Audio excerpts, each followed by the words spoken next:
السلام عليكم ورحمة الله وبركاته. رجعنا لكم بحلقة جديدة شلون نساوي شوربة تبع العدس بس حنحط فيها يقطين. فشوربة عدس بيقطين. هذا اليقطين اسمه بتر سكواش أو قسمناه شقفتين من البذرات منه، حطيناه بالمايكرويف مشان يطرى شي 10 دقايق مشان سهل يصير تقشيره. العدسات كاستين غسلناهن. هاي بدنا معلقة صغيرة كركم، معلقة صغيرة كمون، معلقة صغيرة ملح، معلقة صغيرة فلفل، بدنا معلقة كبيرة معجون دجاج، بدنا بصلتين كبار مقسمين شاب صغيرة، وبدنا شي 3 معالق زيت زيتون، بدنا الخلاط طبعا. فهلا شو بنساوي؟ قولوا بسم الله، صلوا على النبي. بنقلي البصلات.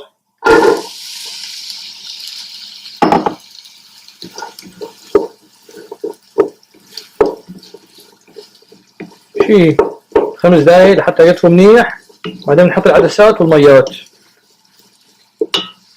نحط العدسات ونحط شي 6 كاسات مي، نغطيها نخليها على نار وسط شي 20 دقيقة.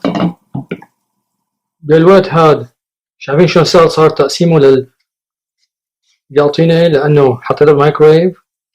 بقشرها كتير سهل، صار طرية راح نيفها. وإلا إذا ما حطيته بالمايكرويف صعب كتير تقشرهم هدول. شايفين شو محلاها؟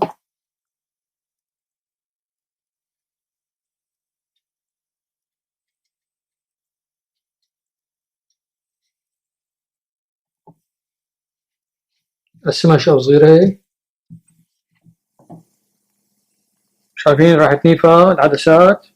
هلا شايفهم غبوا شوية مي ونفشوا، فبنحط لهم شوية مي أكتر، شي كاستين 3 تانيات، وبنحط معهم اليقطينات وبنحطها على النار نخليها شي 20 دقيقة تانية. إذا لقينا ميتها كمان ناقصة بنحط لها شوية مي تانية. وبعد شوي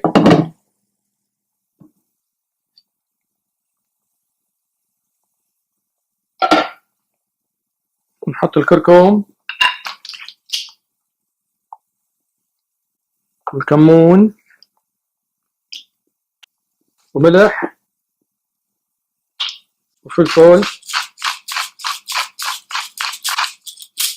واللي بده يحط معجون دجاج بنحركها. هلا راحوا نيفا. شايفين شلون راحوا نيفا؟ عم يتفعوسوا فعوسة. هلا نخلطهم بالخلاط ومندوق ملحة.